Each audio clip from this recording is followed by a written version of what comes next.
E olha, eu sei que vocês estão aqui procurando aquela solução mágica para a ansiedade que todo guru digital promete. Sabe aquela história de respire fundo 3 vezes e sua ansiedade desaparece como notificação do Instagram quando você mais precisa? A verdade é que milhões de brasileiros baixaram apps de meditação em 2024, achando que budismo funciona igual receita de miojo. 3 minutos no micro-ondas da consciência e pronto, nirvana instantâneo. Acontece que 4 pessoas descobriram uma coisa ligeiramente inconveniente. A ansiedade não some só porque você sentou de pernas cruzadas e tentou esvaziar a mente que tem mais abas abertas que Chrome de adolescente fazendo trabalho de escola. E a parte mais interessante é que todas essas pessoas estavam fazendo tudo certo, segundo os ensinamentos budistas autênticos. O problema é que Buda viveu numa época em que a maior fonte de estresse era decidir embaixo de qual árvore meditar, não lidar com chefe tóxico via WhatsApp, enquanto o algoritmo do YouTube decide se seu vídeo vai aparecer para alguém. Aliás, já que estamos falando de algoritmo, curte o vídeo aí porque aparentemente o YouTube usa budismo também. Se você não demonstrar apego ao botão de curtir, ele pratica desapego total do seu canal e nunca mais mostra para ninguém.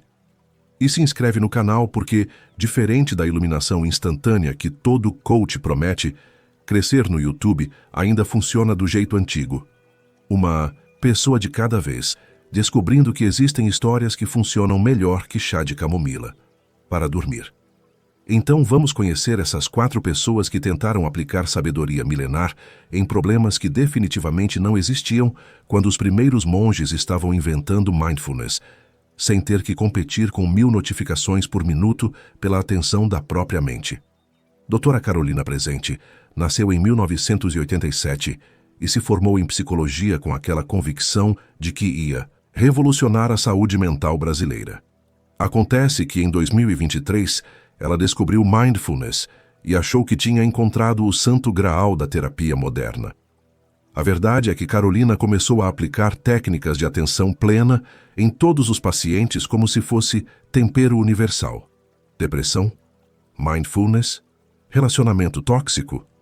Mindfulness. Crise de pânico? Obviamente, mais mindfulness. O consultório dela em São Paulo virou uma espécie de templo zen corporativo, com aqueles sininhos tibetanos que custam mais caro que sessão de terapia, e plantas que ela regava com água benzida por monge budista que conheceu num workshop de fim de semana. Carolina tinha certeza de que estava oferecendo algo revolucionário para seus pacientes, a capacidade de observar pensamentos ansiosos sem se identificar com eles, como se a ansiedade fosse um programa de TV ruim que você pode simplesmente mudar de canal. E olha, a técnica funciona mesmo para muita gente. O problema é que Carolina não fazia distinção entre ansiedade leve de quem fica nervoso antes de apresentação no trabalho e pânico real de quem tem ataques que fazem a pessoa achar que vai morrer ali mesmo, no meio da padaria, comprando pão de açúcar. Para ela, tudo era questão de estar presente e observar sem julgar, como se crise de pânico fosse igual pensamento sobre ex-namorado que aparece de vez em quando. Desconfortável, mas controlável. Marcos chegou no consultório dela depois de 3 meses tendo ataques de pânico que começavam do nada e transformavam qualquer situação normal numa experiência próxima do fim do mundo. O coração disparava, as mãos suavam, a respiração ficava difícil e a sensação era de que algo terrível ia acontecer nos próximos 5 segundos. Carolina ouviu os sintomas e pensou, perfeito, um caso clássico de mente desregulada que precisa aprender a se ancorar no momento presente. A primeira sessão foi dedicada inteiramente a ensinar Marcos a técnica da respiração consciente. Carolina explicou que pânico acontece quando a mente se perde em pensamentos sobre futuro catastrófico e que a solução era simples. Sempre que sentir os sintomas começando, deveria focar toda a atenção na respiração e observar cada inspiração e expiração como se fosse a coisa mais fascinante do universo. Marcos saiu de lá achando que tinha encontrado a cura definitiva, porque a explicação fazia todo sentido e Carolina parecia muito segura do que estava falando.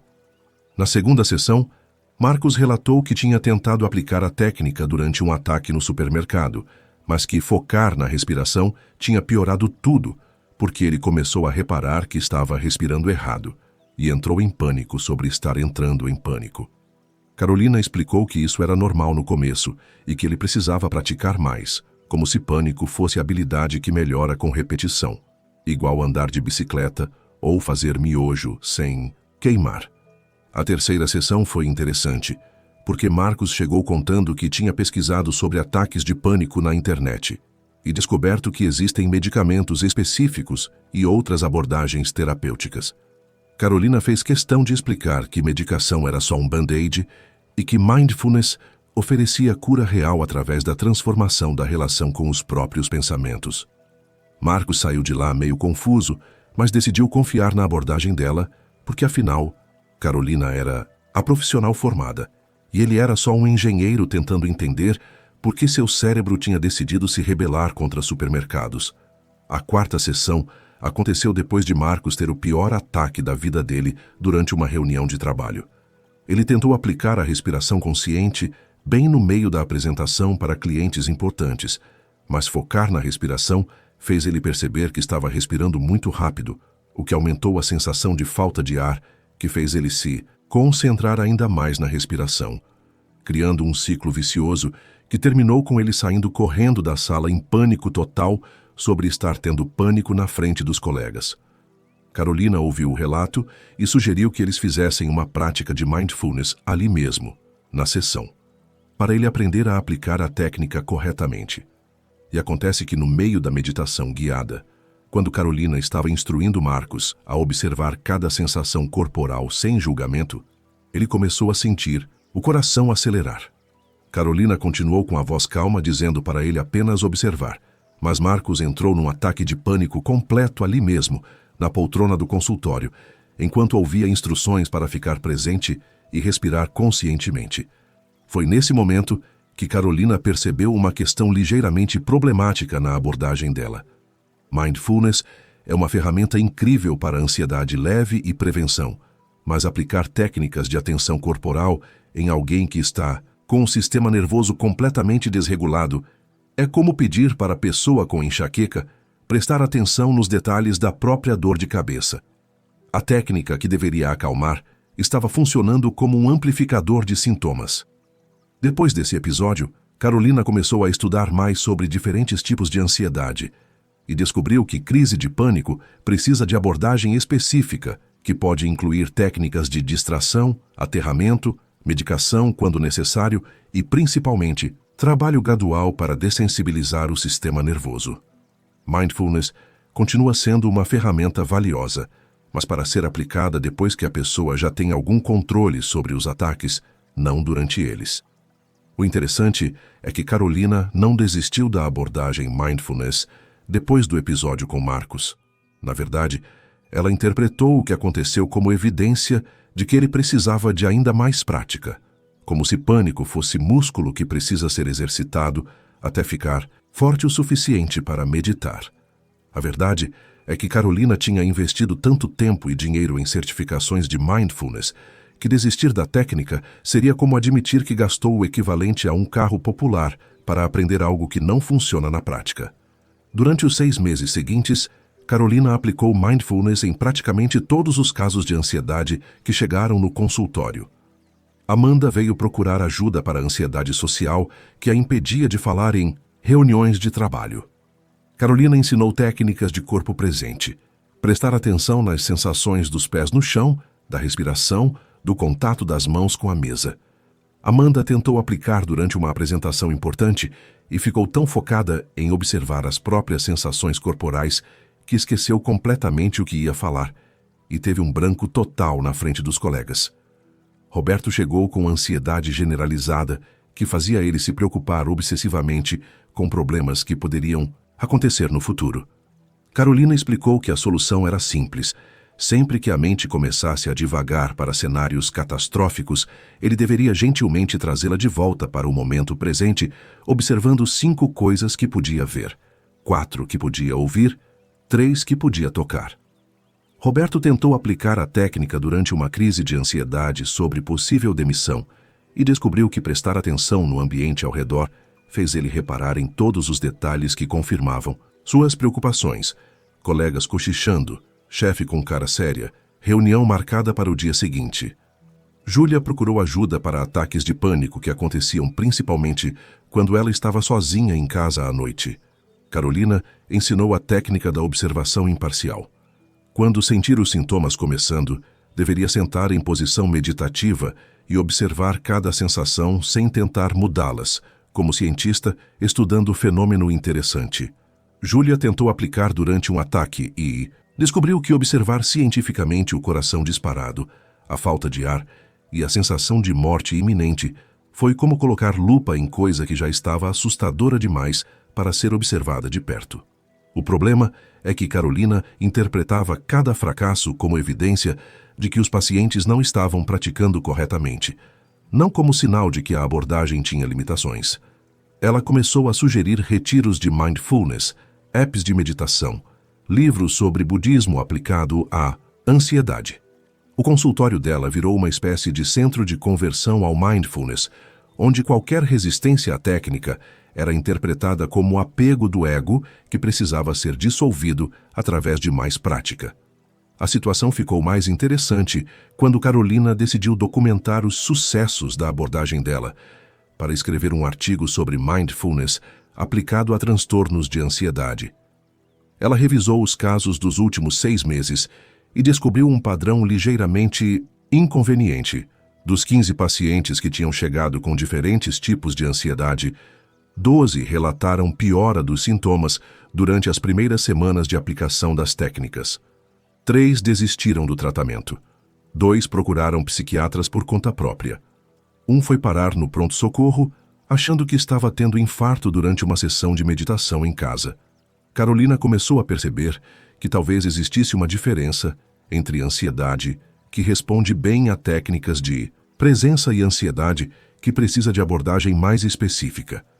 Ansiedade leve, aquela preocupação difusa com futuro incerto, realmente melhora quando a pessoa aprende a ancorar a atenção no presente. Mas crise de pânico, ansiedade social severa, transtorno obsessivo-compulsivo e outros quadros mais intensos precisam de intervenção diferente antes de conseguir se beneficiar de mindfulness. A revelação final veio quando Carolina teve sua própria crise de ansiedade.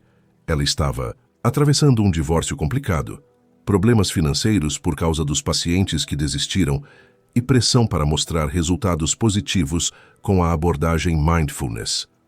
Uma noite, sozinha no consultório organizando prontuários, ela começou a sentir aquela combinação familiar de coração acelerado, respiração difícil e sensação de que algo terrível ia acontecer. Naturalmente, Carolina tentou aplicar suas próprias técnicas. Sentou na cadeira de meditação, fechou os olhos e começou a observar as sensações corporais sem julgamento. Mas prestar atenção no coração disparado fez ela ficar ainda mais preocupada com o coração disparado. Tentar controlar a respiração fez ela perceber que estava respirando errado. Observar os pensamentos ansiosos fez ela se dar conta de quantos motivos reais tinha para estar ansiosa. Foi nesse momento que Carolina entendeu o que seus pacientes tinham tentado explicar durante meses. Mindfulness é uma ferramenta incrível, mas aplicar atenção focada em sistema nervoso, que já está em estado de alerta máximo, é como usar lupa para examinar incêndio. A técnica funciona perfeitamente para prevenção e para trabalhar com ansiedade em estado mais calmo, mas durante crise aguda, o cérebro precisa primeiro de estratégias para regular o sistema nervoso antes de conseguir se beneficiar da observação consciente. A grande revelação de Carolina aconteceu durante uma sessão com Patrícia, uma advogada de 34 anos que tinha desenvolvido ataques de pânico depois de um acidente de carro. Patrícia chegou ao consultório relatando que os ataques aconteciam principalmente quando ela estava dirigindo, mas que ultimamente começaram a aparecer em qualquer situação onde ela se sentia presa: elevadores, filas de banco, até mesmo na cadeira do dentista. Carolina ouviu os sintomas e pensou: perfeito, mais um caso de mente que precisa aprender a se ancorar no presente. A sessão começou com Carolina explicando a Patrícia como os ataques de pânico são criados por pensamentos catastróficos sobre sensações corporais normais. Quando o coração acelera um pouco por qualquer motivo, a mente interpreta como sinal de perigo e dispara mais adrenalina, criando um ciclo vicioso que pode ser quebrado através da observação consciente. Patrícia ouviu tudo com atenção e perguntou se poderiam praticar ali mesmo, porque ela sentia que estava começando a ficar ansiosa só de falar sobre o assunto. Carolina achou que era uma oportunidade perfeita para demonstrar a eficácia da técnica. Ela pediu para Patrícia sentar confortavelmente, fechar os olhos e começar a prestar atenção na respiração. Observe o ar entrando pelas narinas, disse Carolina com voz calma e terapêutica. Sinta a barriga subindo e descendo. Note a temperatura do ar quando entra e quando sai. Patrícia tentou seguir as instruções, mas começou a perceber que seu coração estava batendo mais rápido que o normal. Agora vamos expandir a consciência para o corpo todo, continuou Carolina, completamente alheia aos sinais de desconforto de Patrícia. Observe as sensações nos pés, nas pernas, no peito, nas mãos. Apenas observe, sem tentar mudar nada. Patrícia estava tentando observar as sensações corporais, mas o que ela observou foi que suas mãos estavam começando a suar, o peito estava apertado e ela estava respirando mais rápido. Cada instrução para apenas observar fazia ela prestar mais atenção nos sintomas que estavam se intensificando. Se surgirem pensamentos, apenas observe eles passando como nuvens no céu, disse Carolina, que ainda não tinha percebido que Patrícia estava com os olhos arregalados e respiração acelerada. Volte sempre para a âncora da respiração. Mas quando Patrícia tentou focar na respiração, ela percebeu que estava respirando errado, muito rápido e superficial, o que fez ela tentar controlar a respiração, o que fez ela reparar ainda mais na falta de ar, criando exatamente o ciclo vicioso que a meditação supostamente deveria quebrar. Patrícia abriu os olhos e disse que estava se sentindo pior. Carolina explicou que isso era normal no começo e sugeriu que ela continuasse observando as sensações desconfortáveis, com curiosidade científica, como se fosse pesquisadora estudando fenômeno interessante. Observe a ansiedade surgindo. Note onde você sente no corpo. Que tipo de sensação é?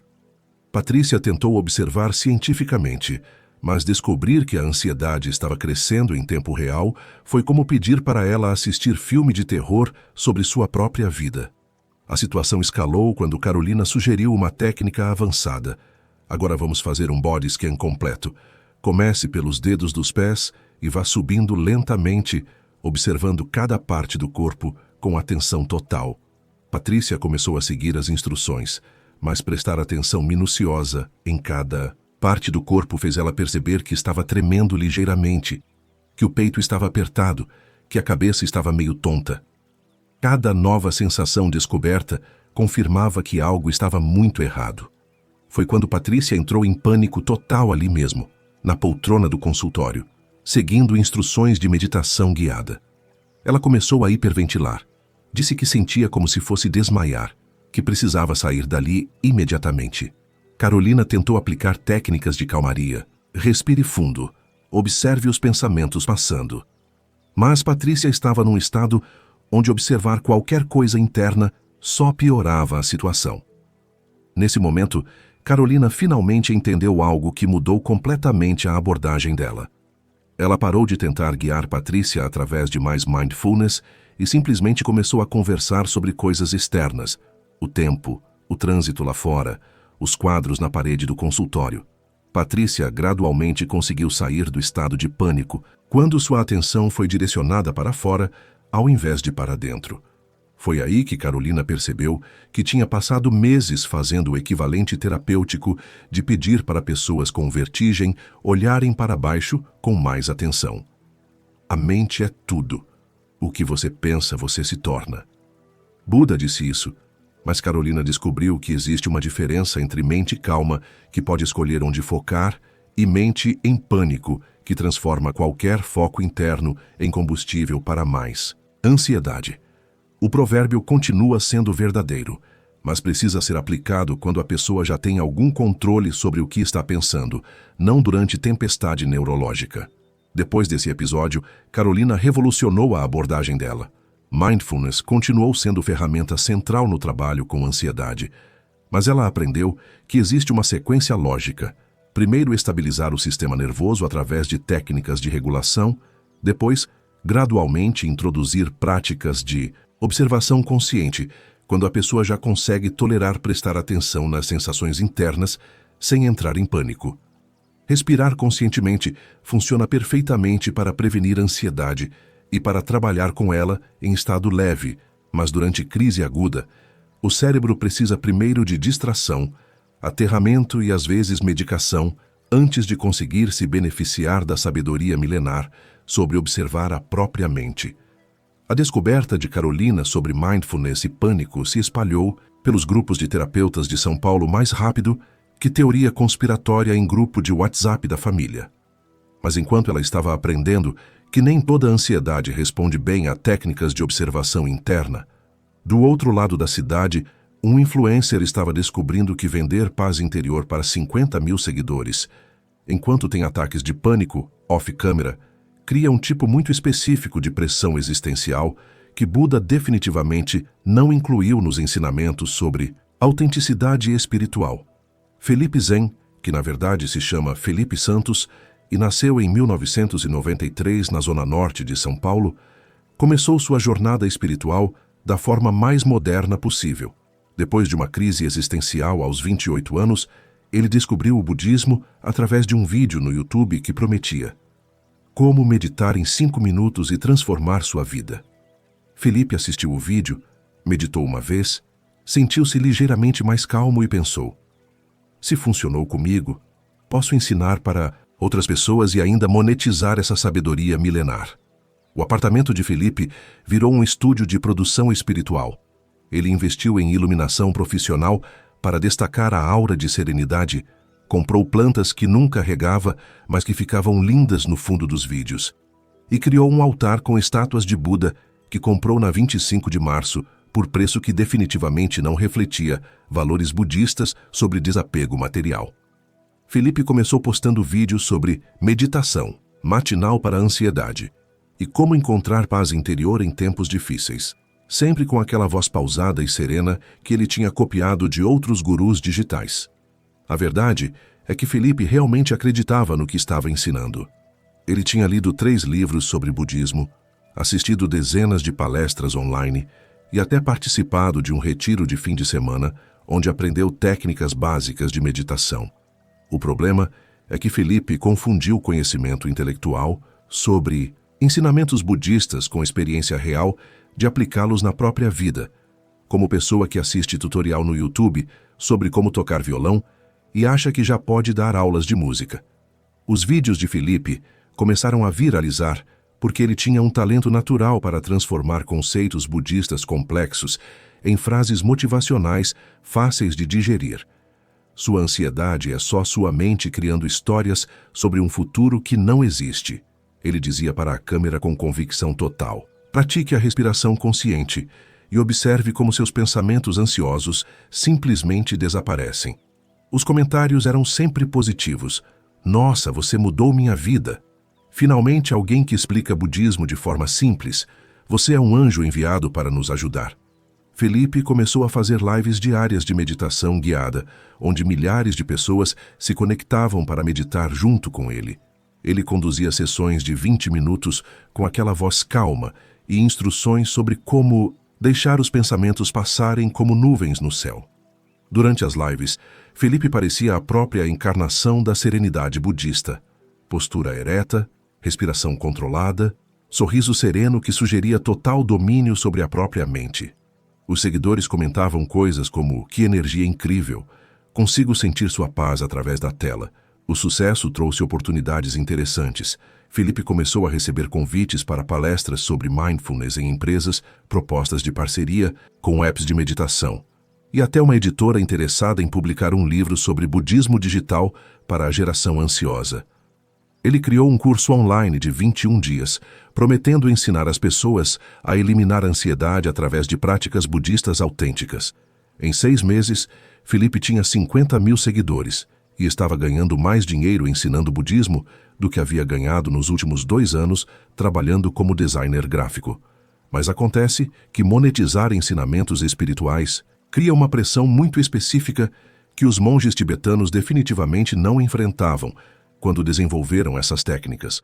Felipe precisava produzir conteúdo diariamente sobre paz interior, enquanto lidava com a ansiedade muito real de manter engajamento, responder comentários negativos, competir com outros influencers espirituais e gerar receita suficiente para pagar as contas. A ironia é que quanto mais sucesso ele fazia vendendo serenidade, mais ansioso ficava sobre manter a imagem de pessoa que tinha superado completamente a ansiedade. Felipe começou a ter ataques de pânico, mas sempre off-câmera. Geralmente aconteciam depois das lives, quando ele lia comentários de pessoas dizendo que os ensinamentos dele não estavam funcionando, ou questionando se ele realmente praticava o que pregava. O coração disparava, as mãos suavam, e ele sentia aquela sensação familiar de que algo terrível ia acontecer. Naturalmente, Felipe tentava aplicar suas próprias técnicas: respiração consciente, observação dos pensamentos, ancoragem no momento presente. O problema é que tentar meditar sobre a ansiedade de não ser autêntico o suficiente como guru de autenticidade espiritual criava um loop existencial que nem Buda nem algoritmo do Instagram estavam preparados para resolver. Felipe se via preso numa situação onde ele precisava continuar performando serenidade para manter a credibilidade como professor de serenidade, enquanto internamente lidava com níveis crescentes de ansiedade sobre sua capacidade de ensinar outras pessoas a lidarem com ansiedade. A situação ficou mais complicada quando Felipe percebeu que estava dependendo financeiramente da imagem de pessoa iluminada. Admitir publicamente que ainda lutava com ansiedade poderia destruir toda a base do trabalho dele, mas continuar fingindo perfeição espiritual estava tornando a ansiedade ainda pior. Felipe descobriu que tinha criado para si mesmo a armadilha mais moderna possível: ser influencer de um estado mental que ele ainda estava tentando alcançar na própria vida. A vida dupla de Felipe começou a ficar insustentável quando ele percebeu que estava criando 2 personagens completamente diferentes. Felipe Zen das redes sociais, que tinha superado completamente a ansiedade através da sabedoria budista, e Felipe Santos da vida real, que tomava 3 cafés por dia, checava as estatísticas dos vídeos obsessivamente e tinha ataques de pânico sempre que o engajamento diminuía. O problema é que manter essa divisão exigia uma energia mental que estava deixando a ansiedade ainda pior, como tentar meditar enquanto faz malabarismo com boleias de fogo. Durante os 4 meses seguintes, Felipe desenvolveu uma rotina interessante. Toda manhã ele acordava, checava quantas curtidas os vídeos do dia anterior tinham recebido, lia todos os comentários procurando sinais de que as pessoas estavam questionando a autenticidade dele, e depois precisava gravar novos vídeos sobre como viver no momento presente sem se preocupar com validação externa. A ironia era tão evidente que até o algoritmo do Instagram deveria estar confuso sobre como categorizar o conteúdo dele. Felipe começou a postar stories sobre sua rotina matinal de paz interior, uma encenação cuidadosamente produzida onde ele fingia acordar sereno, meditava por exatos 3 minutos, o tempo mínimo para parecer autêntico, mas não perder a atenção dos seguidores, e compartilhava reflexões profundas sobre desapego material enquanto bebia café orgânico de R$ 40 o pacote. A verdade é que Felipe acordava em pânico, checava o celular antes mesmo de escovar os dentes e precisava de pelo menos 2 horas para conseguir fingir serenidade suficiente para gravar conteúdo. Os seguidores começaram a cobrar resultados mais específicos. Felipe, estou seguindo suas técnicas há 3 meses e ainda tenho ansiedade, comentava uma seguidora. Você pode fazer um vídeo sobre o que fazer quando a meditação não funciona? Felipe lia esses comentários e sentia uma pressão imensa, porque ele estava tendo exatamente o mesmo problema. Seguindo técnicas budistas há meses e ainda lutando com ansiedade, que parecia estar piorando ao invés de melhorar. A solução que Felipe encontrou foi dobrar a aposta na persona espiritual. Ele começou a postar conteúdo ainda mais avançado sobre desapego, impermanência e liberação do sofrimento. A ansiedade só existe quando você se identifica com ela, ele dizia para a câmera com convicção total. Quando você realmente entende que você não é seus pensamentos, a ansiedade simplesmente desaparece. Felipe tinha decorado essas frases de livros sobre budismo, mas aplicá-las na prática estava se mostrando mais complicado que recitar de memória. O curso online de Felipe, 21 dias para eliminar a ansiedade com budismo, foi um sucesso comercial impressionante. Mais de 1.000 pessoas se inscreveram pagando R$ 297 para aprender as técnicas que supostamente tinham transformado a vida dele. Felipe criou vídeos diários com exercícios de meditação, reflexões sobre ensinamentos budistas e técnicas práticas para aplicar mindfulness no dia a dia. Os depoimentos dos alunos eram entusiasmados nos primeiros dias. Estou me sentindo mais calmo. Suas técnicas realmente funcionam.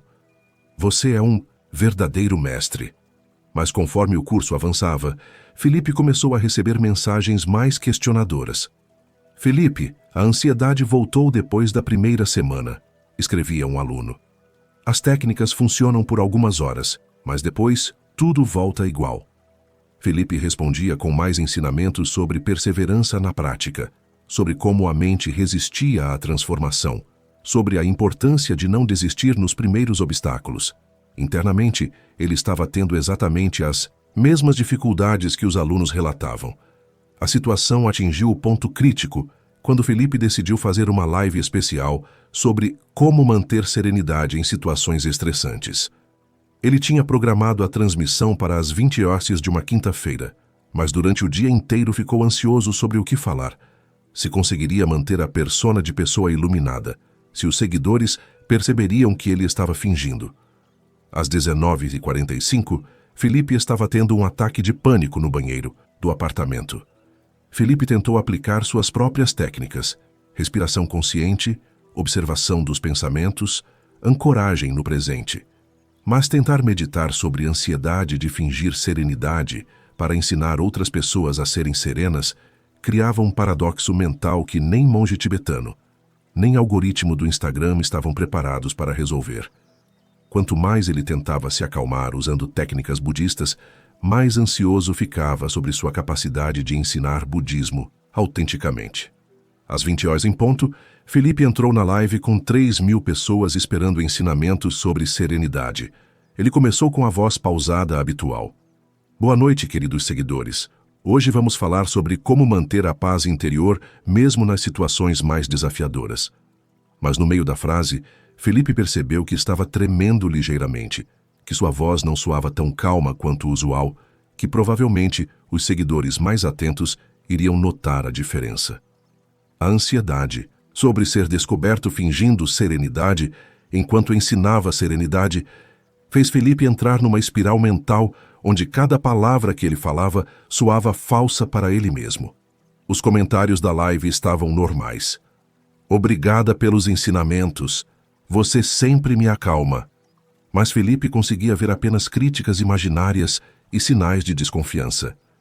Foi nesse momento que ele percebeu estar vivendo o pesadelo mais específico da era digital.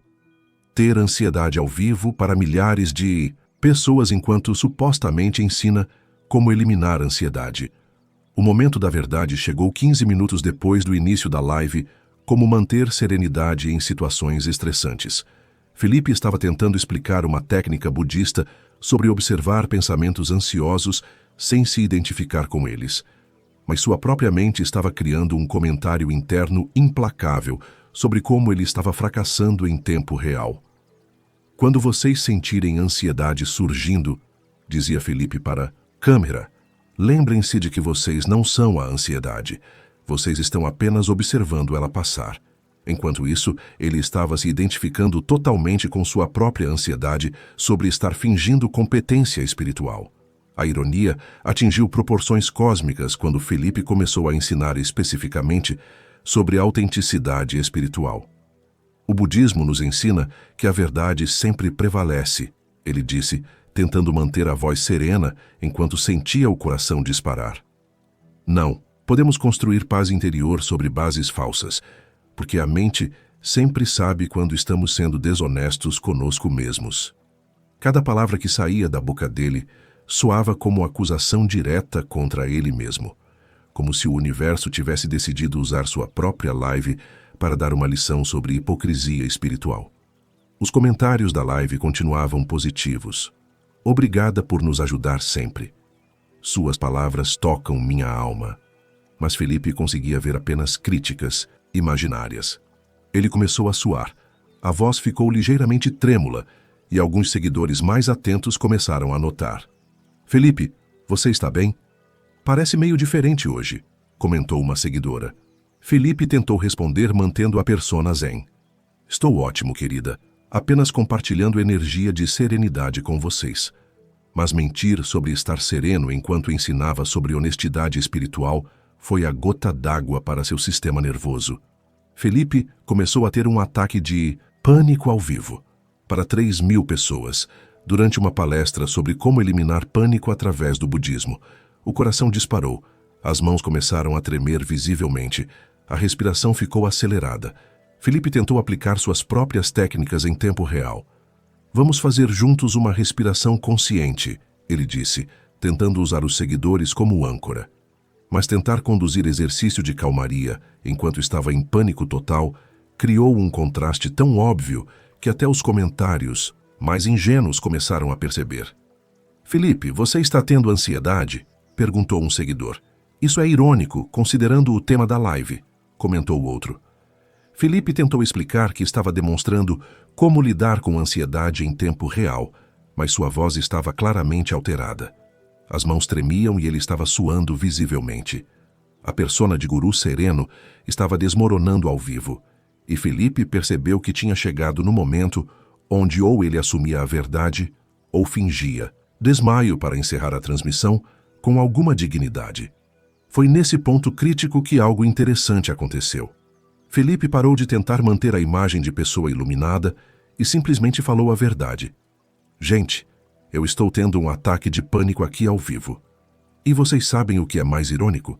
Eu tenho ataques de pânico regularmente, mesmo ensinando técnicas para eliminá-los. O silêncio nos comentários durou alguns segundos, e depois começou uma enxurrada de mensagens, completamente diferentes do que Felipe esperava. Obrigada por ser honesto. Agora você ficou mais humano. Isso me faz sentir menos sozinha com minha ansiedade. Finalmente alguém real nesse mundo de gurus perfeitos. Felipe percebeu que a autenticidade que ele tinha passado meses fingindo estava acontecendo naturalmente no momento em que ele parou de fingir. Os seguidores não queriam um guru impossível de se relacionar. Eles queriam alguém que estivesse passando pelas mesmas dificuldades e sendo honesto sobre o processo. Felipe continuou a live admitindo suas limitações. Eu estudo budismo há menos de 1 ano, ainda estou aprendendo, e às vezes as técnicas não funcionam para mim também.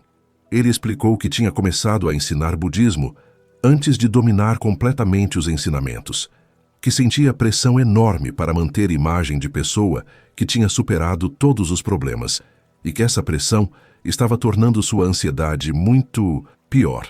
A audiência da live dobrou durante essa confissão, porque vulnerabilidade autêntica é muito mais interessante que perfeição fabricada. 3 coisas não podem ser escondidas por muito tempo: o sol, a lua e a verdade. Buda tinha razão sobre isso, Felipe descobriu. A verdade sobre sua inexperiência, suas limitações e seus próprios problemas com ansiedade não pôde ser escondida indefinidamente, mas quando finalmente veio à tona, ela não destruiu sua credibilidade. Ela criou conexão real com pessoas que também estavam lutando com os mesmos problemas. Felipe encerrou a live prometendo uma abordagem diferente. Ao invés de ensinar como guru iluminado, ele ia compartilhar sua jornada de aprendizado como estudante honesto. Ele cancelou o curso 21 dias para eliminar a ansiedade e ofereceu reembolso para quem quisesse, explicando que tinha prometido resultados que ele mesmo ainda não tinha alcançado. Muitos alunos pediram para continuar, mas agora, como companheiros de jornada, ao invés de discípulos de um mestre. Felipe descobriu que honestidade sobre limitações cria mais conexão autêntica que fingir perfeição espiritual. Budismo realmente ensina sobre verdade, mas a primeira verdade que precisamos aceitar é sobre nosso próprio nível real de desenvolvimento, não sobre onde gostaríamos de estar. Praticar para si próprio antes de ensinar outros não é apenas conselho moral, é necessidade prática para manter sanidade mental num mundo onde performance de espiritualidade pode se tornar obstáculo para a espiritualidade real. A descoberta de Felipe sobre autenticidade versus performance espiritual se tornou viral nos grupos de desenvolvimento pessoal, mas com aquela velocidade peculiar das redes sociais, onde lições profundas viram meme em 48 horas. Enquanto Felipe estava aprendendo que honestidade sobre limitações cria mais conexão que guru falso, no escritório de uma multinacional, uma executiva estava descobrindo que aplicar compaixão universal ao chefe mais tóxico de São Paulo pode ser a forma mais sofisticada de autossabotagem já inventada pela espiritualidade moderna. Marina Compaixão, que na verdade se chama Marina Silva e nasceu em 1985 em Ribeirão Preto, descobriu o budismo numa segunda-feira particularmente brutal de 2024, depois de uma reunião onde seu chefe, Ricardo, gritou com ela na frente de toda a equipe por um relatório que estava tecnicamente perfeito, mas que não estava no tom que ele esperava. Marina saiu da sala com vontade de jogar o notebook pela janela e procurar emprego em área que não envolvesse lidar com seres humanos, quando uma colega sugeriu que ela tentasse aplicar compaixão budista para lidar com chefias difíceis. Marina passou o fim de semana lendo sobre budismo e descobriu conceitos que pareciam feitos sob medida para sua situação. Compaixão universal, amor-bondade para todos os seres, entendimento de que pessoas agressivas estão sofrendo internamente e projetam dor nos outros. Os ensinamentos budistas sobre responder ao ódio com amor pareciam revolucionários para alguém que trabalhava numa multinacional onde a agressividade era confundida com liderança e toxicidade era chamada de feedback direto. O apartamento de Marina virou um santuário dedicado ao cultivo da compaixão.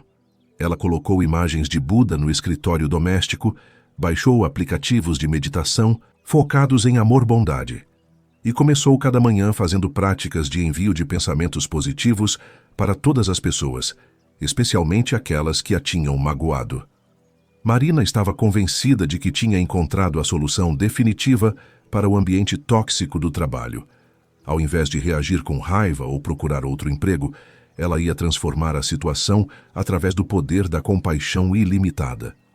A primeira oportunidade de testar a nova abordagem chegou na terça-feira seguinte. Ricardo chegou no escritório visivelmente irritado e começou a distribuir críticas para toda a equipe sobre prazos, qualidade do trabalho e falta de comprometimento de funcionários que trabalhavam 10 horas por dia. Quando chegou a vez de Marina, ele disse que o projeto dela estava medíocre como sempre e que ela precisava parar de enrolar e começar a entregar resultado de verdade. Normalmente Marina sairia da sala furiosa, mas dessa vez ela respirou fundo e aplicou a técnica budista. Marina olhou para Ricardo e tentou ver além da agressividade superficial. Ela imaginou que ele provavelmente estava sofrendo, talvez problemas em casa, pressão dos superiores, inseguranças profundas que o faziam agredir outras pessoas para se sentir poderoso. Durante a bronca, Marina praticou compaixão silenciosa, enviando mentalmente pensamentos de amor e cura para aquela pessoa que estava agindo de forma tão destrutiva. Quando Ricardo terminou, Marina respondeu com voz calma: "Entendo sua preocupação, Ricardo. Vou revisar o projeto e garantir que atenda às suas expectativas." A reação de Ricardo foi interessante. Ele ficou visivelmente desconcertado com a falta de resistência de Marina. Normalmente as pessoas reagiam com raiva ou se defendiam, mas a resposta serena dela criou um momento de confusão onde ele não sabia exatamente como continuar sendo agressivo. Marina interpretou isso como evidência de que a compaixão estava funcionando. Ricardo tinha ficado desarmado pelo amor-bondade dela, como os textos budistas prometiam que aconteceria quando respondemos ao ódio com amor. Marina começou a aplicar a técnica sistematicamente. Toda vez que Ricardo fazia comentários destrutivos, ela respondia com compreensão e compaixão. Quando ele gritava, ela ficava calma. Quando ele humilhava alguém publicamente, ela enviava pensamentos de cura para ele mentalmente. Marina estava convencida de que estava participando de uma transformação espiritual em tempo real, onde sua compaixão inabalável eventualmente tocaria o coração de Ricardo e revelaria a pessoa bondosa que existia por baixo de toda aquela agressividade. Os colegas de Marina começaram a comentar sobre a mudança de comportamento dela. "Como você consegue ficar tão zen com as loucuras do Ricardo?" perguntavam. Marina explicava sobre compaixão budista, sobre como pessoas agressivas estão sofrendo internamente e sobre o poder transformador de responder ao ódio com amor. Alguns colegas achavam admirável, outros achavam que Marina tinha perdido a capacidade de se defender, mas ela estava convencida de que tinha encontrado uma abordagem espiritualmente superior para lidar com toxicidade no ambiente de trabalho. O problema é que Marina confundiu não reagir com raiva com aceitar tratamento abusivo, como se compaixão budista significasse ser capacho espiritual de qualquer pessoa que decidisse descarregar frustrações nela. Ricardo, por sua vez, interpretou a falta de resistência de Marina não como sinal de transformação espiritual, mas como indicação de que ele podia intensificar o comportamento abusivo sem consequências. A compaixão de Marina estava inadvertidamente encorajando exatamente o comportamento que ela esperava transformar. Durante os próximos 2 meses, Ricardo foi escalando o nível de agressividade com Marina. Críticas se tornaram humilhações públicas. Comentários sarcásticos se tornaram ataques diretos à competência dela. Ricardo descobriu que Marina não reagia e não reclamava com recursos humanos, então ele começou a usá-la como válvula de escape para todas as frustrações profissionais. Marina continuava aplicando compaixão, mas começou a perceber que, ao invés de transformar Ricardo, ela estava se transformando numa pessoa cada vez mais esgotada, ansiosa e ressentida.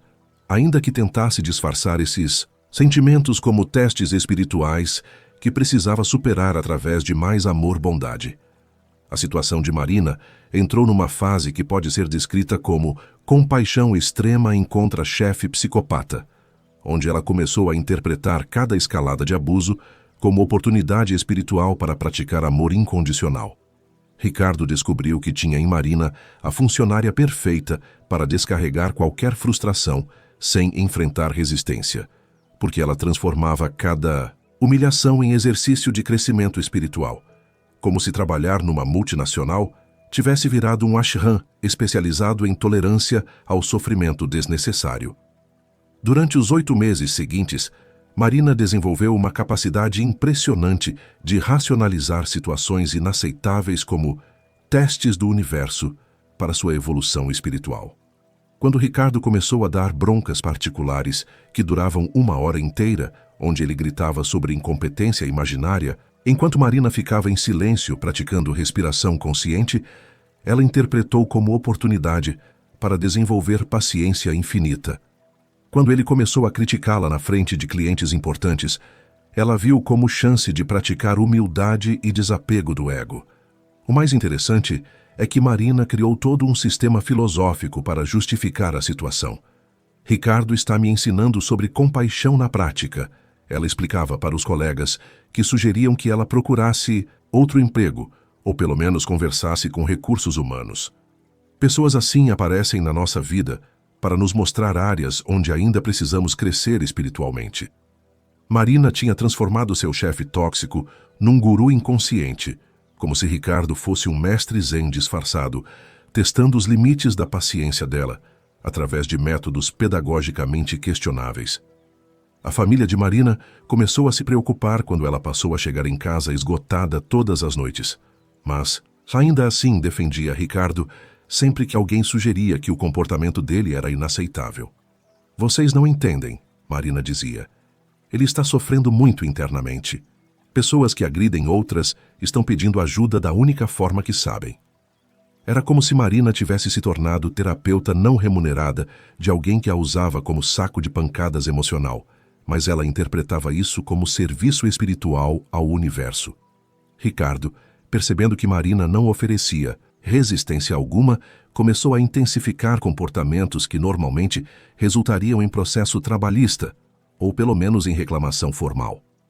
Ele começou a ligar para Marina fora do horário de trabalho para discutir projetos, onde, na verdade, passava 20 minutos criticando o trabalho dela e questionando sua competência profissional.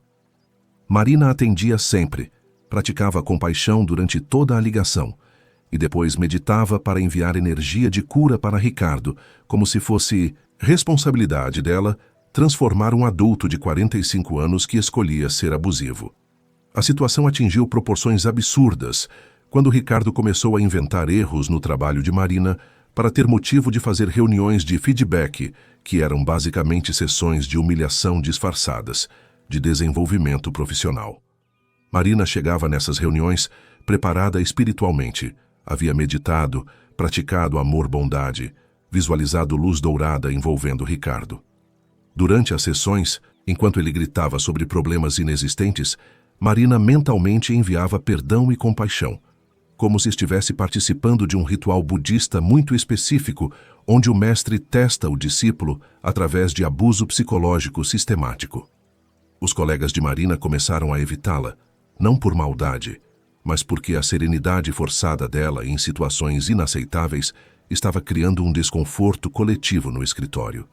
Era perturbador ver alguém sorrindo serenamente enquanto era humilhada publicamente, como se Marina tivesse desenvolvido uma forma de dissociação espiritual que permitia a ela flutuar acima do próprio sofrimento sem realmente processá-lo ou resolvê-lo. Marina começou a ter sintomas físicos que ela interpretou como liberação energética do processo de transformação espiritual. Insônia, dores de cabeça constantes, problemas digestivos, tensão muscular crônica. Quando amigos sugeriam que talvez fossem sinais de estresse extremo causado por ambiente de trabalho tóxico, Marina explicava que era o corpo liberando energias densas, acumuladas ao longo de vidas passadas. Ela tinha criado uma interpretação esotérica para burnout, como se sofrimento desnecessário fosse ingrediente obrigatório para a evolução espiritual. A realidade começou a se impor quando Marina desmaiou durante uma das sessões de feedback de Ricardo. Ela estava praticando compaixão, enquanto ele gritava sobre um relatório que estava perfeito, mas que ele decidiu criticar mesmo assim, quando simplesmente perdeu a consciência. Ricardo ficou desesperado, não por preocupação com Marina, mas porque percebeu que tinha testemunhas de que estava gritando com uma funcionária ao ponto dela desmaiar, o que poderia criar problemas legais para ele. Marina foi levada para o hospital, onde descobriu que estava com pressão alta, níveis de cortisol altíssimos e sintomas claros de estresse crônico severo. O médico perguntou sobre fontes de estresse na vida dela, e Marina, ainda tentando manter a narrativa espiritual, disse que estava passando por um processo intenso de crescimento pessoal no trabalho. Foi quando o médico, que provavelmente já tinha visto casos similares, perguntou diretamente: "Você está sofrendo assédio moral no trabalho?" A pergunta simples e direta fez Marina perceber que havia uma diferença entre aceitar situações difíceis com serenidade e aceitar abuso sistemático sob o disfarce de prática espiritual. Compaixão não significa ser capacho de pessoas tóxicas, e amor incondicional não inclui permitir que outras pessoas destruam sua saúde mental e física. Marina descobriu que tinha confundido resistência saudável com ego espiritual e que estabelecer limites não contradiz ensinamentos budistas sobre amor. Na verdade, amor próprio é pré-requisito para conseguir amar outros de forma equilibrada e sustentável. O momento decisivo na jornada espiritual de Marina aconteceu 3 dias depois do episódio no hospital, quando ela voltou ao trabalho com um atestado médico recomendando redução de estresse, e Ricardo decidiu que esse era o momento perfeito para uma conversa franca sobre comprometimento profissional. Marina entrou na sala dele preparada para mais uma sessão de compaixão extrema, mas dessa vez algo fundamental tinha mudado. Pela primeira vez em 8 meses, ela conseguiu ver a situação com clareza, ao invés de através das lentes, cor-de-rosa da espiritualidade mal aplicada. Ricardo começou a reunião com aquele tom que Marina conhecia bem. "Marina, preciso falar sério com você sobre sua atitude no trabalho. Esse desmaio foi muito dramático e desnecessário. Parece que você não aguenta a pressão profissional básica." Marina ouviu as palavras e, ao invés de imediatamente enviar compaixão mental para Ricardo, ela prestou atenção em como se sentia fisicamente.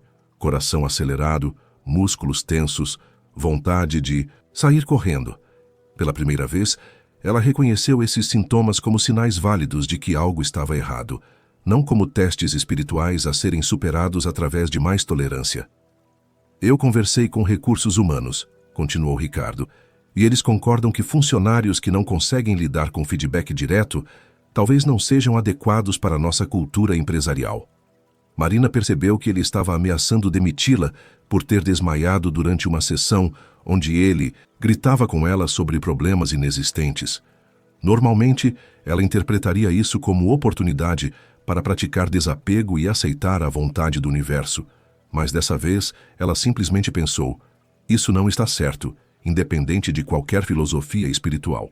A revelação chegou quando Ricardo disse: espero que você tenha aprendido alguma coisa com essa experiência e volte com atitude mais profissional. Marina olhou para ele e finalmente viu a situação sem filtros espirituais. Um homem adulto que havia passado 8 meses descarregando frustrações pessoais numa funcionária competente, intensificando o abuso conforme percebia que ela não reagia, e agora estava culpando ela por ter desenvolvido problemas de saúde devido ao estresse que ele causou sistematicamente. Ricardo, Marina disse, e sua voz soou diferente. Calma, mas não serena no sentido submisso que ele estava acostumado. Preciso esclarecer uma coisa. Eu não vou mais aceitar gritos, humilhações públicas ou críticas sobre trabalho que está bem feito. Se você tem feedback construtivo, podemos conversar de forma respeitosa. Se você precisa descarregar frustrações pessoais, sugiro que procure um terapeuta. Ricardo ficou tão surpreso com a mudança que nem conseguiu responder imediatamente. Marina continuou. Durante esses meses, eu achei que estava praticando compaixão budista, aceitando tratamento abusivo, mas descobri que compaixão verdadeira inclui compaixão por mim mesma, e permitir que alguém me trate mal não é espiritualidade. É falta de amor próprio disfarçada de virtude. Ricardo tentou retomar o controle da conversa. Marina, você está sendo insubordinada. Não aceito esse tom comigo. Marina respondeu. Não estou sendo insubordinada. Estou sendo profissional. Insubordinação seria gritar com você ou humilhá-lo publicamente, como você fez comigo por meses. A conversa mudou completamente de dinâmica. Ricardo, acostumado com Marina absorvendo qualquer agressividade sem resistência, não sabia como lidar com limites claros estabelecidos com firmeza, mas sem hostilidade. Marina não estava atacando ele, não estava sendo agressiva, mas também não estava mais disponível como válvula de escape emocional. Ela tinha encontrado o ponto de equilíbrio entre compaixão e autoproteção que os ensinamentos budistas realmente defendem. Se você continuar com comportamento abusivo, Marina disse, vou documentar tudo e levar para recursos humanos, não porque quero prejudicá-lo, mas porque preciso proteger minha saúde e meu direito a um ambiente de trabalho respeitoso. Ricardo ficou visivelmente desconfortável, porque pela primeira vez em meses estava enfrentando consequências potenciais para suas ações. Marina percebeu que estabelecer limites não destruiu sua capacidade de sentir compaixão por Ricardo. Ela ainda podia ver que ele provavelmente estava sofrendo, internamente, mas agora ela entendia que ajudá-lo não era responsabilidade dela, especialmente não às custas da própria saúde. O ódio nunca é vencido pelo ódio, mas pelo amor. Esta é uma lei eterna. Buda estava certo sobre isso, Marina descobriu. Mas amor verdadeiro não significa aceitar abuso.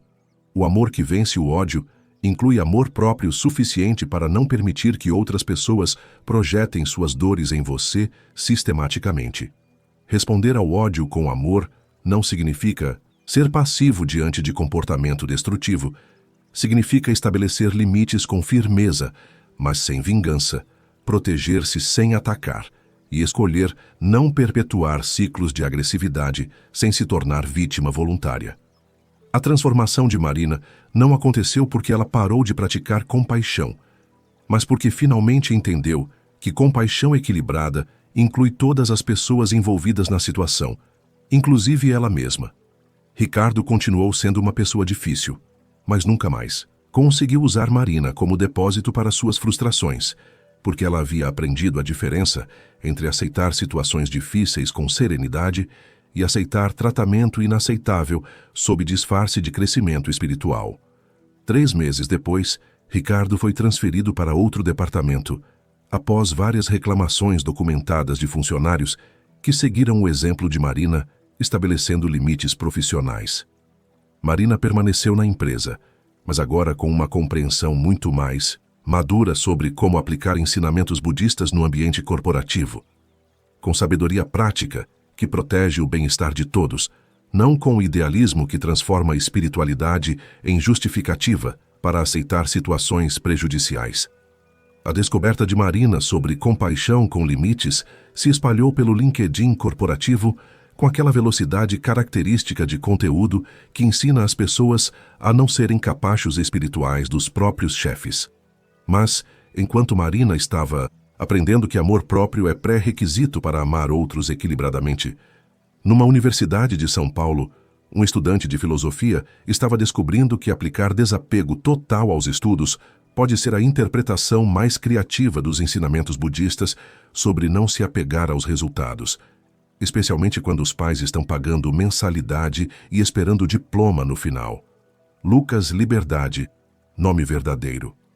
Lucas Oliveira, nascido em 2001 em Santo André, descobriu o budismo no 2º semestre de filosofia na PUC-SP, quando estava passando por aquela crise existencial típica de universitário de classe média que percebe que o mundo é mais complicado que os pais tinham explicado. Lucas encontrou nos ensinamentos sobre desapego a resposta perfeita para todas as pressões da vida acadêmica. Notas, aprovações, expectativas familiares, ansiedade sobre futuro profissional. Se o apego era a raiz de todo o sofrimento, conforme Buda ensinava, então a solução óbvia era se desapegar completamente de resultados acadêmicos. O apartamento que Lucas dividia com 2 colegas virou um laboratório de experimentação espiritual.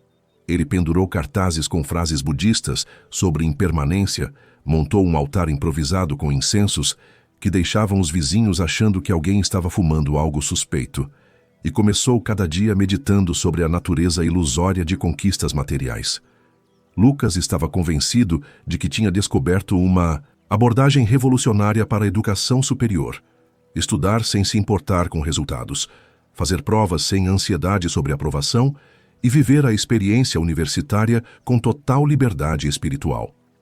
A primeira aplicação prática dessa filosofia aconteceu durante a época de provas do 3º semestre. Enquanto colegas entravam em pânico estudando 12 horas por dia, Lucas mantinha serenidade zen absoluta. Vocês estão se apegando demais aos resultados, ele explicava para qualquer um que quisesse ouvir. A nota é impermanente, o diploma é ilusório. O que importa é o conhecimento que absorvemos durante o processo.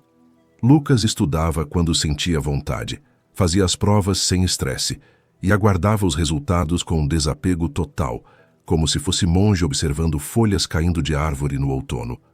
Os pais de Lucas, que estavam pagando mensalidade de universidade particular, tinham uma perspectiva ligeiramente diferente sobre desapego acadêmico. Quando as notas do 3º semestre chegaram, 2 reprovações e 3 aprovações por limite, eles convocaram uma reunião familiar para discutir o desempenho acadêmico preocupante do filho.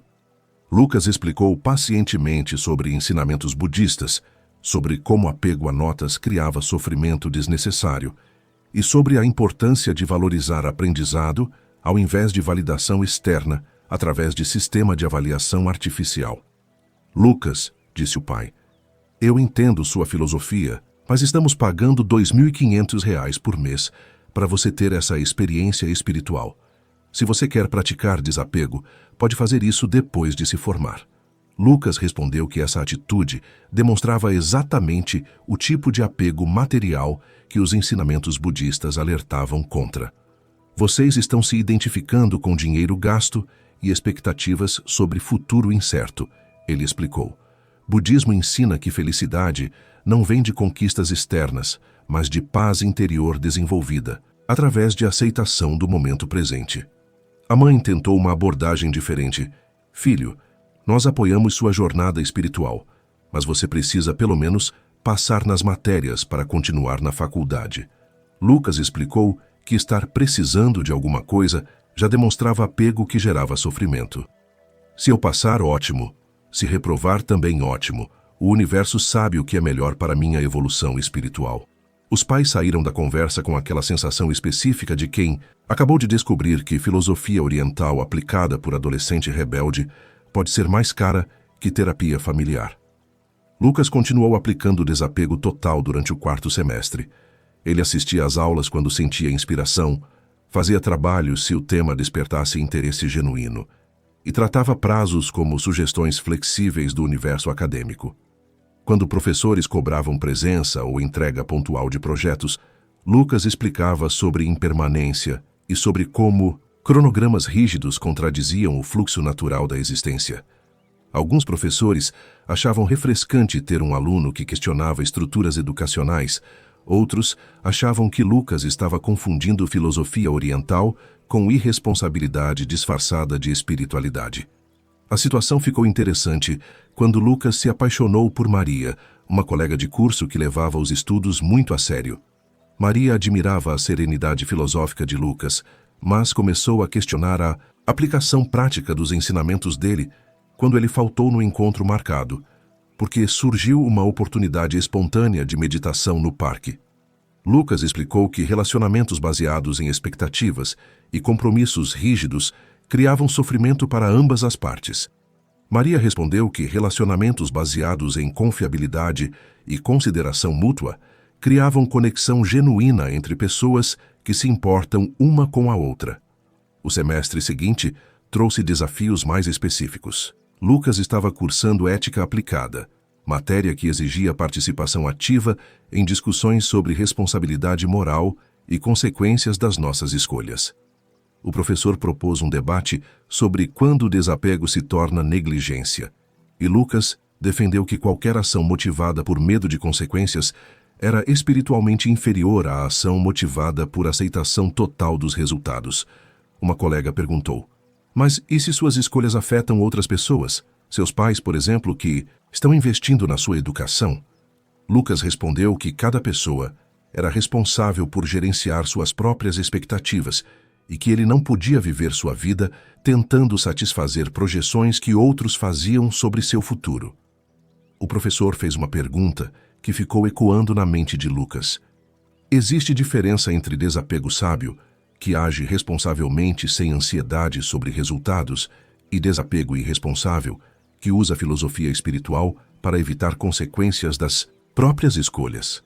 Lucas saiu da aula com a sensação incômoda de que talvez existisse uma nuance nos ensinamentos budistas que ele não tinha considerado completamente.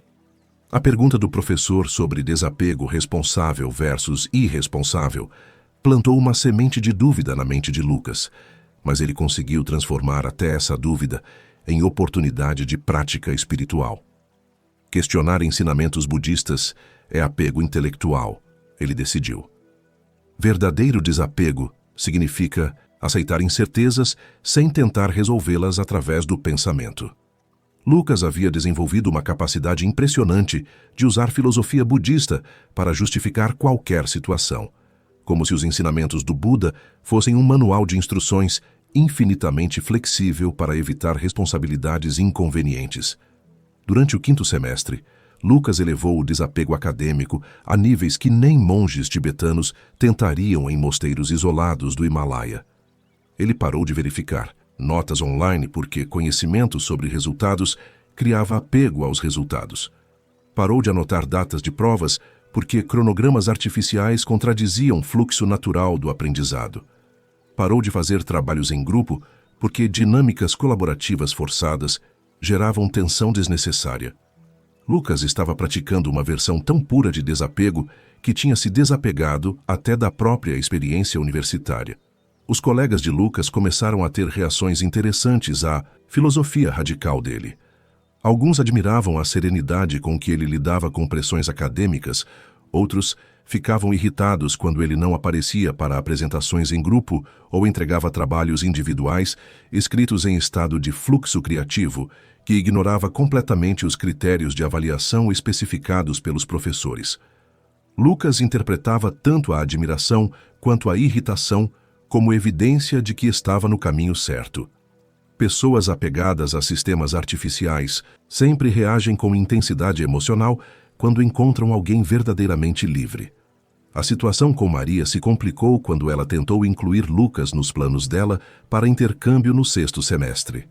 Lucas, preciso definir se vamos juntos para Portugal ou se cada um vai seguir seu próprio caminho, ela disse. Lucas respondeu que fazer planos sobre futuro incerto criava ansiedade desnecessária e que eles deveriam confiar no fluxo natural da vida para revelar o caminho, certo quando chegasse a hora. Maria perguntou: mas como eu faço inscrição para intercâmbio sem saber se meu namorado vai comigo ou não? Lucas explicou que essa pergunta demonstrava apego a relacionamento e a experiências específicas que poderiam limitar as possibilidades infinitas que o universo tinha para oferecer. Maria saiu dessa conversa com uma clareza súbita sobre a diferença entre parceiro espiritualmente evoluído e parceiro que usa a espiritualidade para evitar compromissos adultos. Lucas, ela disse na conversa de término, você não é desapegado, você é irresponsável. Desapego verdadeiro toma decisões conscientes, sem ansiedade sobre resultados. Você só evita tomar decisões. Lucas tentou explicar que julgamentos sobre responsabilidade eram projeções do ego, mas Maria já tinha saído de cena, deixando ele sozinho com sua filosofia impecável e relacionamento terminado. Os pais de Lucas convocaram uma segunda reunião familiar quando descobriram que ele estava reprovado em 5 das 6 matérias do 5º semestre. Lucas, você vai ser jubilado se continuar assim, disse o pai. 3 anos de mensalidade, nenhum progresso real no curso e agora descobrimos que você nem está tentando passar nas matérias. Lucas explicou que jubilamento era conceito artificial, criado por instituições que não compreendiam natureza não linear do aprendizado autêntico. Talvez seja a hora de eu descobrir meu verdadeiro caminho, fora do sistema educacional tradicional, ele sugeriu. A mãe tentou uma abordagem mais direta. Filho, se você não quer estudar, tudo bem, mas então arrume um trabalho e assuma responsabilidade pela própria vida. Lucas explicou que trabalhar por dinheiro criava dependência material, que contradizia ensinamentos sobre simplicidade voluntária. Vocês estão tentando me forçar a participar de um sistema capitalista que gera sofrimento para todos os envolvidos, ele disse. Os pais saíram dessa conversa, considerando seriamente a possibilidade de que filosofia oriental, aplicada sem orientação adequada, pudesse ser mais destrutiva que qualquer vício tradicional. A realidade começou a se impor quando Lucas perdeu a bolsa de estudos parcial que tinha conseguido no primeiro ano. A universidade exigia média mínima para manter benefícios financeiros, e Lucas descobriu que desapego de notas tinha consequências muito concretas sobre capacidade de continuar estudando. Ele tentou conversar com o coordenador do curso sobre sistemas de avaliação que contradiziam valores budistas de educação holística, mas o coordenador explicou que a universidade operava dentro de estruturas legais e financeiras que exigiam critérios objetivos de progresso acadêmico. Lucas passou a noite toda meditando sobre a situação e chegou a uma conclusão que o surpreendeu. Talvez existisse diferença entre desapego sábio, que agia no mundo com responsabilidade, mas sem ansiedade sobre resultados, e desapego imaturo, que usava ensinamentos espirituais para evitar participar das estruturas necessárias para funcionar na sociedade. A questão não era se o sistema universitário era perfeito, certamente não era, mas se ele estava usando críticas válidas ao sistema como desculpa para não fazer sua parte dentro das circunstâncias que tinha escolhido. A descoberta mais incômoda foi perceber que seu desapego de resultados acadêmicos estava, na verdade, criando muito apego a uma imagem de si mesmo como pessoa espiritualmente superior que transcendia preocupações mundanas. Lucas tinha se tornado apegado ao próprio desapego, criando uma identidade espiritual que precisava ser defendida contra qualquer sugestão de que talvez responsabilidade e espiritualidade não fossem conceitos mutuamente excludentes. Ele estava descobrindo que até ensinamentos sobre liberação podem se tornar prisões quando aplicados como fórmulas rígidas ao invés de princípios flexíveis para navegar situações específicas da vida real. O momento de verdade na jornada espiritual de Lucas chegou no final do 6º semestre, quando ele recebeu uma carta oficial da universidade informando que seria jubilado se não conseguisse aprovação em pelo menos 4 matérias no próximo período. Lucas leu a carta praticando desapego total, mas pela primeira vez em 2 anos, sua serenidade artificial começou a rachar.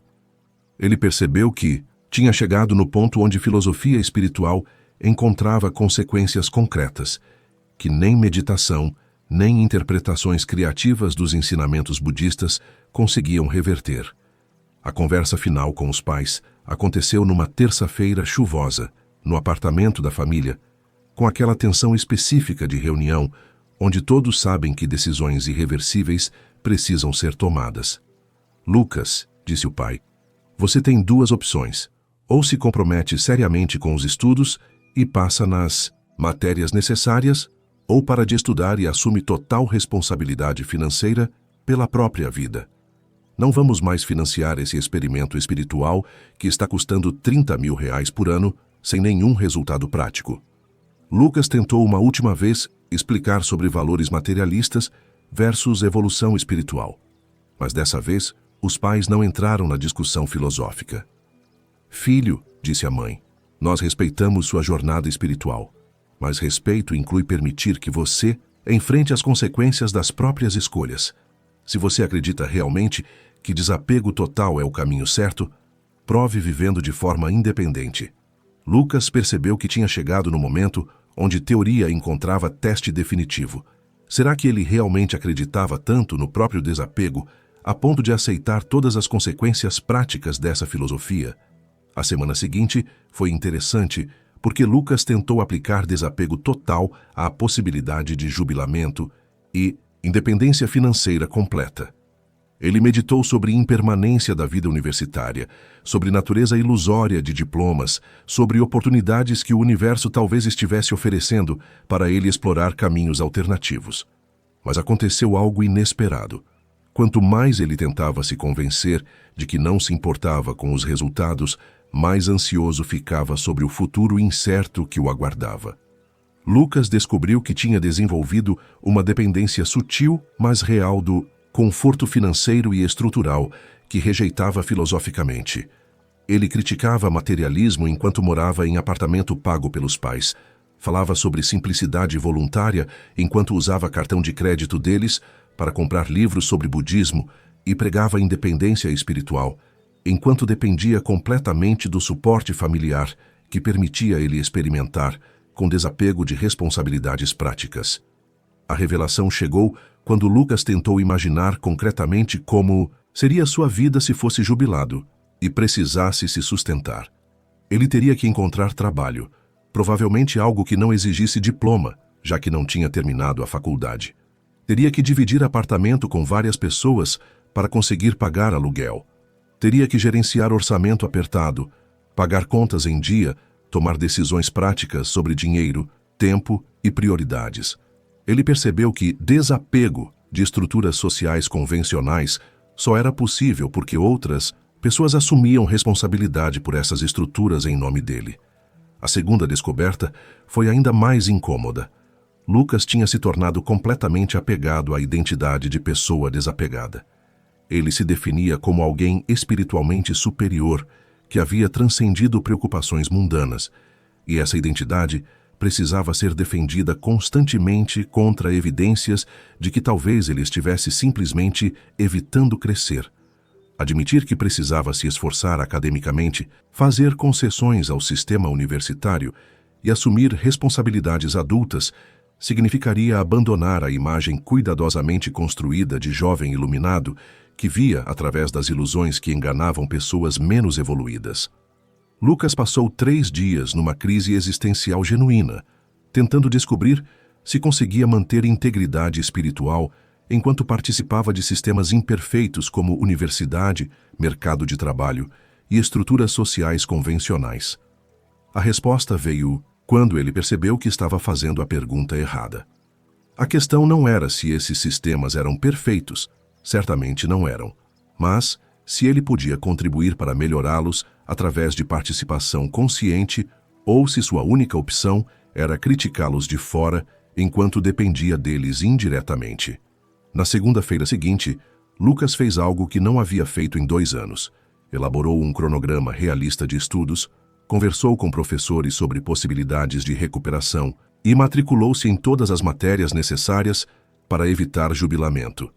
Ele não abandonou ensinamentos budistas, mas começou a aplicá-los de forma diferente, estudando com disciplina, mas sem ansiedade paralisante sobre notas, participando de responsabilidades acadêmicas sem se identificar totalmente com sucessos ou fracassos e trabalhando dentro do sistema universitário sem perder perspectiva crítica sobre suas limitações. O apego é a raiz de todo sofrimento. Buda estava certo sobre isso, Lucas descobriu, mas ele tinha confundido desapego verdadeiro com evitação de responsabilidades. Desapego real significa agir conscientemente no mundo sem estar ansioso demais sobre resultados específicos. Não significa recusar-se a agir porque qualquer ação envolve algum nível de envolvimento com sistemas imperfeitos. A sabedoria está em encontrar equilíbrio entre participação responsável e liberdade espiritual, não em usar filosofia para evitar crescimento. Lucas terminou o 7º semestre aprovado em 5 das 6 matérias, não porque tinha se tornado obcecado com notas, mas porque tinha aprendido a diferença entre desapego sábio que age responsavelmente, sem sofrimento desnecessário, e desapego imaturo que evita ação responsável, sob disfarce de transcendência espiritual. Ele descobriu que verdadeiro desapego inclui desapegar-se até da própria necessidade de ser visto como pessoa desapegada, o que, paradoxalmente, permite participação mais autêntica e efetiva no mundo imperfeito, mas real, onde todos precisamos funcionar. E olha, depois de acompanhar essas descobertas sobre budismo aplicado à ansiedade moderna, fica uma coisa interessante. Os ensinamentos funcionam perfeitamente, mas só quando aplicados com aquela sabedoria prática que ninguém menciona nos cursos online de Espiritualidade Express. A verdade é que Buda desenvolveu técnicas incríveis para lidar com o sofrimento humano, mas ele viveu numa época onde não existia chefe tóxico mandando o WhatsApp às 23h, nem algoritmo do YouTube decidindo se seu vídeo vai aparecer para alguém. Respirar conscientemente ajuda muito, mas não cura tudo. Compaixão é linda, mas precisa incluir compaixão por nós mesmos. Desapego é libertador, mas só funciona aplicado a ações responsáveis no mundo real. Budismo funciona como ferramenta prática para navegar vida imperfeita, não como solução mágica que elimina problemas através de 3 respirações conscientes.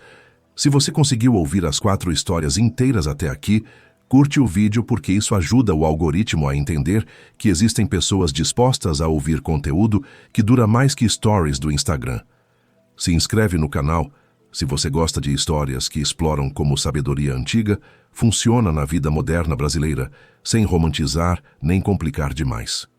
E comenta aí, você conseguiu ouvir as 4 histórias completas ou pulou alguma parte? Porque saber se as pessoas realmente escutam episódios longos ajuda a decidir se continuamos fazendo roteiros de 1h30 ou se voltamos para formato mais curto que todo mundo faz. Boa noite, durma bem e sonhe com um mundo onde ensinamentos milenares encontram problemas modernos e criam soluções que funcionam na vida real de gente que precisa acordar cedo para trabalhar amanhã.